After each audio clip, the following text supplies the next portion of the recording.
Est-ce qu'il y a des mesures correctives pour cela aussi? Non, on va mettre des mesures d'alerte pour que lors du contentieux sur les listes, les membres des commissions d'affichage prennent des dispositions pour arrêter ces pratiques. Parce que nous allons sortir le système dans sa sécurisation. Nous avons également un outil qui permet de faire la courbe des âges par cadre. Donc, on sait où est-ce que la courbe monte trop vite au niveau des 18 ans.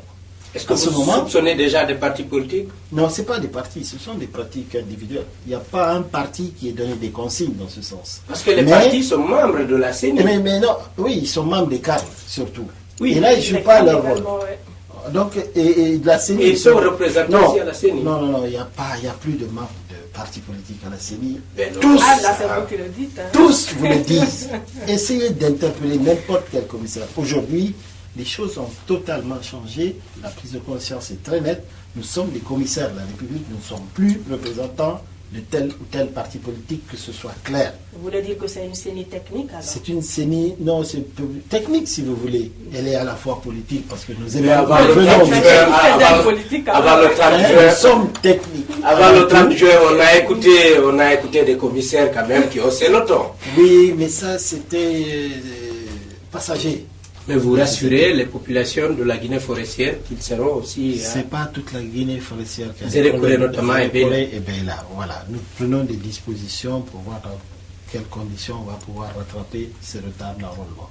Voilà. Les mouvements n'ont pas eu d'impact dans les autres préfectures de la forêt? Ah non, les opérateurs étaient sur place. Hein. Et par rapport aux Guinéens de l'extérieur qui vont voter? Ça y est, des dispositions sont prises. Aujourd'hui, toutes les correspondances aux ambassades, aux affaires étrangères, etc., vont nous permettre d'aller à la mi-août dans les ambassades pour installer les commissions électorales des ambassades indépendantes et pour commencer la formation de formateurs.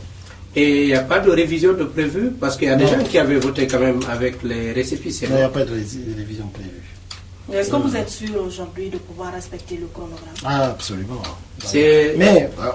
Absolument, mais à condition d'avoir les moyens. Parce que là, non, pas absolument. Je vous dis, c'est absolument nécessaire. Si nous ne les avons pas, ça va compromettre ce chronogramme. Et là, j'en appelle non seulement au budget national qui est effectivement fatigué, parce que 30% de recettes perdues à cause de tous ces problèmes qu'on a connus, c'est difficile à rattraper. Un peu à cause de la CENI aussi. C'est pas la CENI. Qui a donné plusieurs dates. Ça n'a rien à voir.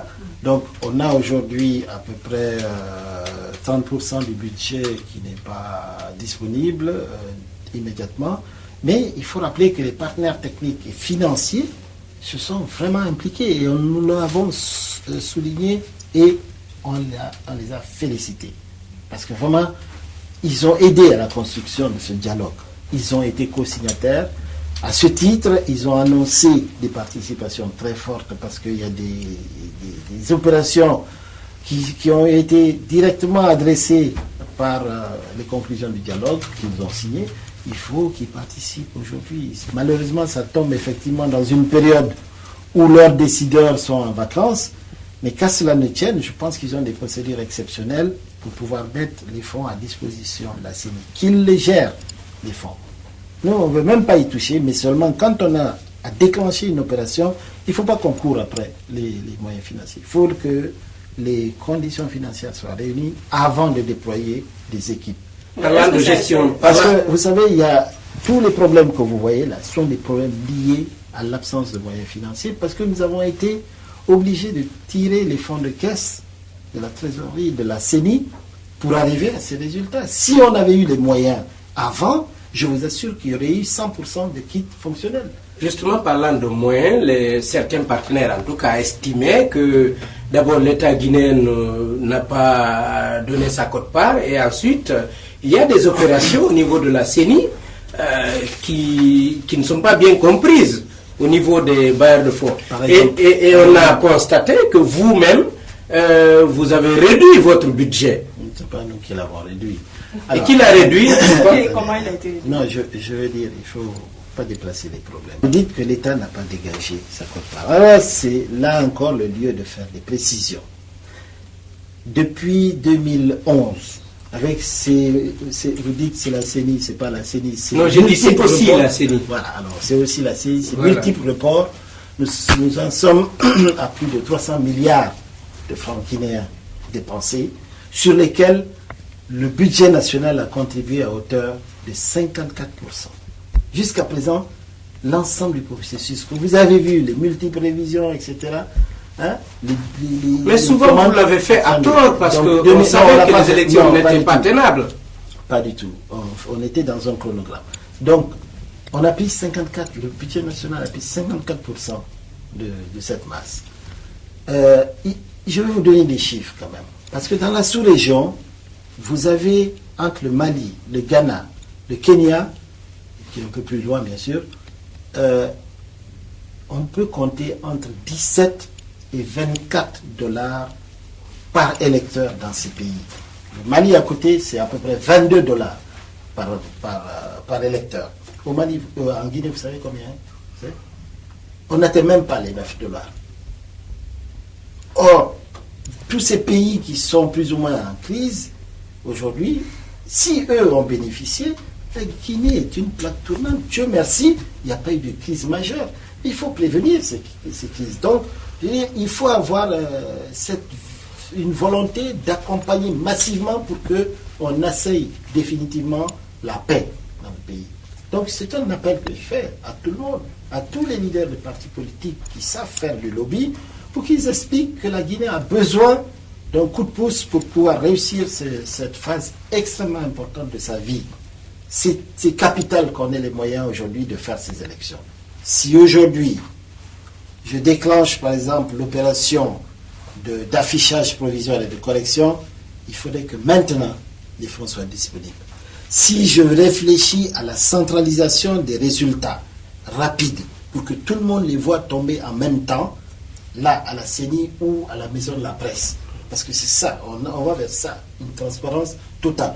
Le PV de Panzazou, on veut l'afficher instantanément quand il est fait à la maison de la presse, par exemple, ou dans un autre lieu. Mais ça, il faut une infrastructure informatique, Internet, télécommunications. Sinon, on ne peut pas le faire.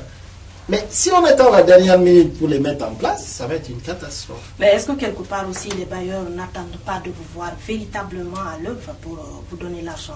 Mais alors là, je ne sais pas qu'est-ce qu'ils attendent, mais nous sommes sur le terrain. Ils le savent. Bon. Hein? Il nous aura accompagnés suffisamment dans le dialogue. Pourquoi, Voilà. selon vous, il traîne les pieds aujourd'hui? Bon, ils avaient besoin que le budget soit formulé de Ou telle d'être rassurés façon. peut-être. Ils ont besoin d'être rassurés quant aux procédures de gestion. Ils ont peur qu'il y ait des magouilles à la CENI? Ou je ne sais pas, des magouilles, mais simplement, ce que nous disons, ces fonds peuvent être mis à la disposition d'une institution qui, sur présentation de documents probants, va mettre l'argent à la disposition de la CENI. Vous ne pouvez pas demander à la FOSEPEL d'être sur le terrain avec un seul véhicule à Zérékoré. Comment ils vont faire pour faire les rondes? Et quand on met ça dans le budget, les bailleurs vous disent « Ah non, non, non, ça c'est l'État ». Mais non, ce sont les élections. Là, Et pourquoi l'État ne le fait pas? Mais parce qu'il n'a pas toujours tous les moyens qu'il faut. Ce n'est pas la promesse qui nous intéresse aujourd'hui, c'est acter ça dans les fonds de la CENI. Parce que c'est pas qu'on veut l'argent, on leur dit gardez l'argent, mais quand on déclenche une opération, que la procédure de décaissement pour couvrir l'opération électorale soit préalablement mis à la disposition de la CENI. Si nous n'avons plus de questions, qu'attendez-vous des autres? Je sais des bailleurs, vous attendez l'argent, c'est clair, mais qu'attendez-vous des autres? La population, les partis politiques, l'État. Voilà, ou l'État pour une organisation plus fiable de ces élections. Voilà, merci pour cette question. On veut même que les partis politiques délèguent un de l'opposition, un de la Provence, dans les camions qui vont acheminer le matériel, à l'instar de ce qui a été fait en 2010 et qui a permis de crédibiliser et d'accepter les résultats. Vous invitez donc les partis politiques à s'associer à s'associer, à investir les commissions qu'on a créées à cet effet. Nous les invitons également, la société civile, à être des hommes d'alerte, des systèmes d'alerte qu'ils mettent en place, parce qu'on a une cellule de veille. On donnera bientôt, il sera bientôt fonctionnel, le numéro court 8047. On appellera la cellule qui est actuellement en place et qui donne de très bons résultats, on les appellera à la moindre petite entorse, anomalie, on appelle ce centre. Et nous sommes, en tant que commissaire, responsables des départements, des 9, obligés de répondre dans les secondes qui suivent. Et ce numéro sera fonctionnel. Il sera fonctionnel ces jours-ci. D'accord. Nous communiquerons étape par étape. Pour finir, donc, M. Khan, quel message adressez-vous à ces populations qui attendent surtout de vous des élections transparentes, crédibles, mais surtout apaisées? Écoutez, nous attendons d'avoir des journalistes que vous êtes, de construire avec nous.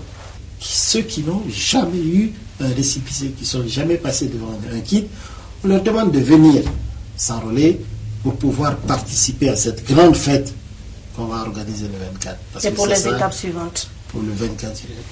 Les étapes suivantes, ce sont des étapes administratives où on n'interpelle plus le citoyen, sauf aller voir si son nom est sur la liste, si ce n'est pas écorché. Ça, c'est la prochaine étape. D'ici 15 jours, on va refaire l'affichage avec tout le monde, sans les doublons qui seront affichés à part avec leur visage. D'accord. À partir de là, ça voudra dire qu'on a, M. Baldé, un fichier propre. Et là, tout le monde y sera. Et c'est ça, en fait, la clé de la réussite. Parce que tout le monde va s'exprimer. Voilà donc qui est bien dit et qui met d'ailleurs fin à cet autre numéro de votre émission Terrain d'entente. Terrain d'entente avait parlé aujourd'hui du processus électoral et on avait pour inviter sur ce plateau Yaya Khan, il est le directeur des opérations de la Commission électorale nationale indépendante. Aussi pour l'animation de cette émission, Nourou Baldé, il est le directeur de publication du journal L'Observateur. Merci donc à vous, aimables téléspectateurs, de nous avoir prêté votre attention et à très bientôt si Dieu le veut bien. Au revoir.